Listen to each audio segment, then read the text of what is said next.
Hi, today we're going to talk about 5 things you can do to help a loved one treat a brain injury.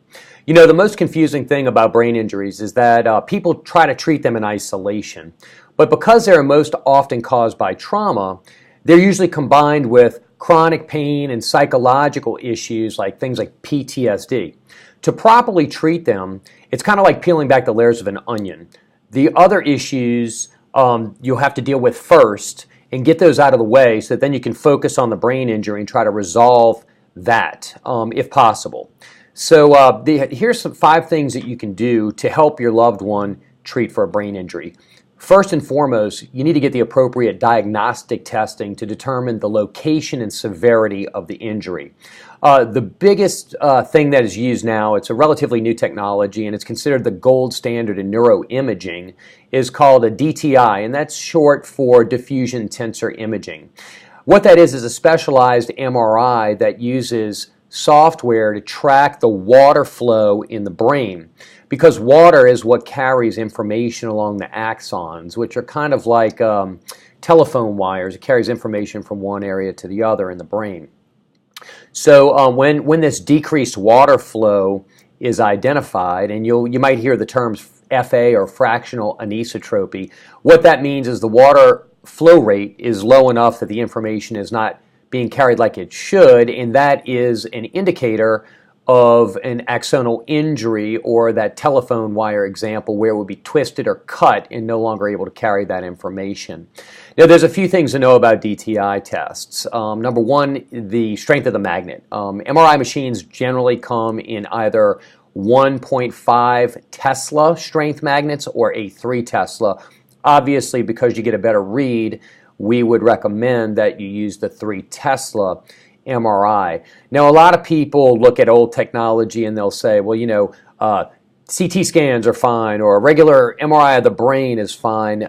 I don't think that's a good idea. CT scans normally just show brain bleed, whereas you know, in a regular conventional MRI will show some things, but not in depth like the DTI, and it doesn't really go down to that microscopic level where all the damage really occurs. The second most important thing is that since brain injuries are diagnosed clinically, you want to get a clinical test that will look at any sort of cognitive dysfunction of the brain. Now, cognitive dysfunction is really nothing more than the brain isn't working properly. It isn't processing information and things like that. And to do that, you'll need to seek a neuropsychologist. And they'll perform a battery of tests on your loved one that takes really the better part of 2 days. So it is a little bit exhausting. But what it will do is it will look at various areas of the brain to see where the cognition has declined. It may be things like you know, arithmetic or memory issues, or what they call executive function. Now, the reason why that's important, and one thing I would recommend here, is to definitely share the DTI report with your neuropsychologist before the battery, because areas of the brain that aren't functioning properly, that's related to a specific portion of the brain. So if the neuropsychology has the DTI results in front of her or him, they can look at those results, compare them to their test results, and determine if there is a correlation or a link.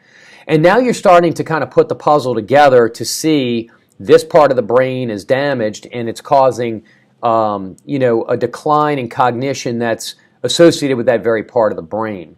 Now, choosing, you know, neuropsychologists are really a strange species, because most of them are involved forensically, meaning litigation. There's a lot of them that work for insurance companies, and so it's important to pick the right neuropsychologist, because if you get one of these insurance company-minded neuropsychologists, they just can't get around the notion that they never want to find a brain injury, because that's kind of just where they make their money. So they kind of never find them, even if their life depended on it, unless the person is so obviously brain damaged that they're in a wheelchair and almost unresponsive. So picking the right neuropsychologist is very, very important. The third tip is that if your loved one is also suffering from chronic pain, seek the appropriate doctor to deal with this issue, because as we talked about before, you know, chronic pain and psychological issues really need to be dealt with before you can get down to really treating the brain injury itself. And as long as those kind of issues are superimposed on the brain injury, you're really kind of putting the cart before the horse. Now, insofar as chronic pain, it's a very unusual phenomenon because, on one end of the spectrum, we have the traumatic brain injury, which is caused from, car accidents, things like that. On the other end of the spectrum, we have what we would consider an acquired brain injury. An acquired brain injury is a congenital, non-traumatic type brain injury that's caused by something else. And usually chronic pain is kind of one of the usual suspects, because what happens is when we have pain, the body, in order to ease that pain, releases your body's own natural painkillers or endorphins.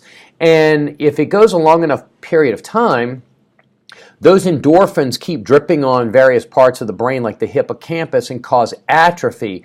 That in and of itself can cause brain dysfunction. So it's really important to deal with pain. Now that can be tricky because usually doctors want to deal with pain by prescribing pain medication, and that can of course have the same bad side effects as the body's own endorphins because you're applying this medicine on the brain when you take it, and over time it can cause that same sort of atrophy. So whether or not it's important to get that person surgical intervention or physical therapy or some other means, dealing with chronic pain is essential. Now, going back to the neuropsychological battery, that kind of is a segue to my fourth point, which is that if that neuropsychological battery shows any sort of psychological issues, such as post-traumatic stress disorder, commonly known as PTSD, or anxiety, depression, suicidal ideation, those things have to be dealt with as well. It may require a psychologist or psychiatrist. Clinical psychologists are actually very effective in this area because they're able to, number one, give the person a means of communicating what's going on with them without feeling like they're dumping on a relative or a loved one that's taking care of them. And also that psychologist is specially trained to assist your loved one with dealing with anxiety, depression, and things like that. Now, if that doesn't work alone, it can be combined with psychiatric treatment.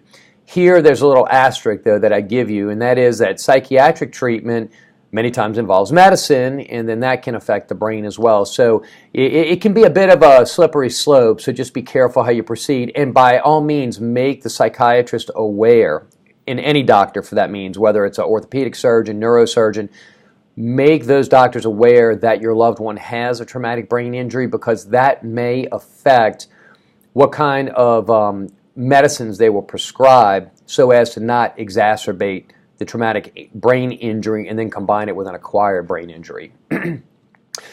In a worst case scenario, and this would be point number 5, where your loved one's treating with a lot of doctors, one of the problems we see a lot is that these doctors really only pay attention many times to what they're trying to accomplish for your loved one. And so when the medical treatment is spread out, you therefore lack coordination between each discipline or medical discipline so that the medicines don't overlap and cause side effects or cause other issues. So in a worst case scenario where you have a lot of doctors involved, it may be a good idea to seek what's called neuro restorative care treatment. And that is an inpatient program, and they have several excellent ones across the United States, whereby the doctors are all in the same facility, and your loved one may actually be there for a month to 2 months. But the results are astounding because you will have an occupational therapist, physical therapist, a psychologist, psychiatrist, neuropsychologist, and they're all coordinated at the top by a clinic director.